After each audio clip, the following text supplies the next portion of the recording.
As you may remember, I'm from Ohio, one of those Rust Belt states that you talked about. I know you have an Ohio connection as well. Quick question.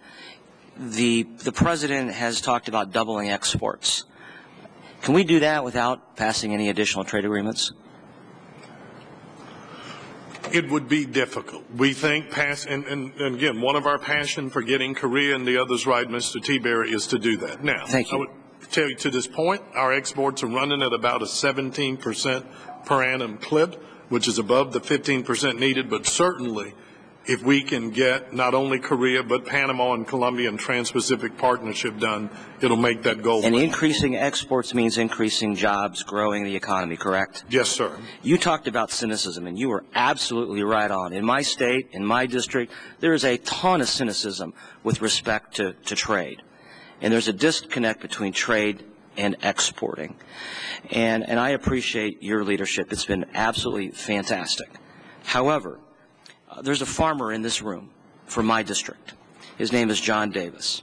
And he's cynical as well with respect to Washington, D.C. And here's why.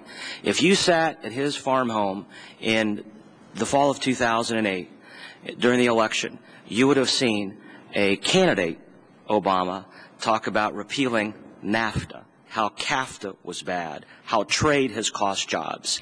If you would have sat in his farmhouse during the last election in 2010, you'd have seen more money than I've ever seen spent in Central Ohio, as well as in the Cleveland market, in the Cincinnati market, about how trade has cost hundreds of thousands of jobs in our state. Trade is the big boogeyman with respect to how Ohio's economy has suffered. And so if you're John Davis sitting in this room and you want to hear about cynicism, how do we stop that cynicism when every 2 years in an election we have people running for office making trade the boogeyman? Nobody understands that you're going to, in my state at least, other than people who work this every day, who you talk to, who maybe run companies or farm like John Davis, that we can, for instance, with Panama, by passing Panama, we can double agriculture exports from the United States, which means, again, more healthy farmers. But that's the minority. It's not the majority of Ohioans, because all they see coming from leaders like President Obama when he's campaigned in 2008, that trade costs jobs. That puts a tremendous amount of pressure on you and on me and everybody else up here when we try to tell them, no, exporting and trade actually is going to grow our economy. And I think the president is disadvantaged when now he says we're going to grow the economy by exporting, and by the way, not talking about trade agreements, because he is one of many who has said trade has cost us hundreds of thousands of jobs. As you know, NAFTA is Ohio's largest trading partner and has created a ton of jobs in Ohio.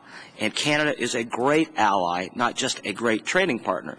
So how do you, as the point person, who has been dealt a very difficult hand and has handled it very professionally, help bridge that disconnect with the American people and the people in the Rust Belt that no, trade is good, trade can be very good, trade can actually grow our economy, exports mean trade, and it can actually create more jobs in America and create a better America for all of us and our kids?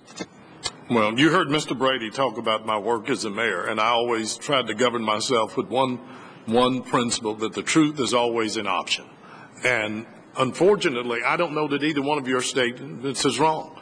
And one thing we are doing is going to places like Cleveland and going to Detroit, not just going to Dallas and Washington and others, and talking truthfully about what the promise of trade is. But it also means then that we have to have a less tenure to those that say we need help.